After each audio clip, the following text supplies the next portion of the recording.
જય માતાજી મિત્રો, પ્રકાશભાઈ મળ્યા છે ને સમાજ માટે બહુ સારું કામ કરે છે ને એમના હું વિડીયા જોઉં છું અવરજવર. તો ઘણા બધાને કહેવાનું હોય એમને કહે છે બહુ સારું વસ્તુ છે. એ બે શબ્દ મારા માટે કહે છે.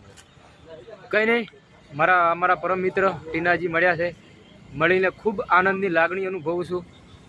પહેલાં તો સમાજ માટે લડતા રહેજો, જ્યાં અન્યાય થાય ત્યાં લડતા રહેજો અને સમાજને જ્યાં જરૂર પડે ત્યાં હાજરી આપતા રહેજો. આપણે છીએ, આપણો સમાજ છે તો આપણે છીએ અને સમાજથી ઉદુલ કોઈ નથી. કાલ ઉઠીને આપણું અવસાન થશે તો ગભો આપવાવાળો સમાજનો વ્યક્તિ હશે. અને અમારા ટીનાજીને લાઈક કરજો, શેર કરજો અને ખૂબ પ્રેમ આપજો.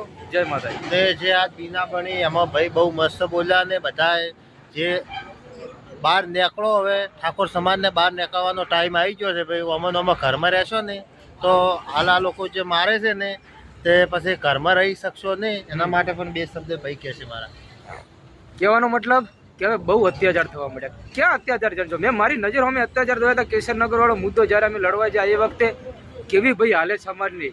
અરે એક બાજુ વરસાદ અને એક બાજુ દીકરીઓ અને એક બાજુ બોર્ડનું એક્ઝામ ચાલુ અને ચેવો લાઠીચાર ભાઈ. આટલે આપણા ગુજરાતની અંદર આપણો 37% વર્ગ હોવા છતાં પણ આટલો બધો અત્યાચાર ક્યાં સુધી સહન કરશો? બરોબર, હવે અવાજ ઉઠાવતા થઈ ગયો, જાગતા તો જાગૃત તો થઈ ગયા છે, પણ આપણે લડી નથી શકતા. બસ આપણે કમી એટલી છે, લડતા રહો. ને અમે એક વખત તો મરવાનું છે. આમ તો ગમ જ હાજર રહેતા નહીં. આ જો જિગ્નેશ મેવાની સાહેબની વાત કરું, એમનો ચાર સમય આવ્યો ત્યારે એમને એકતા બતાવીને હવે આપણે એકતા બતાવવાની છે. જય માતાજી, જય મારો ઠાકોર સમાજ.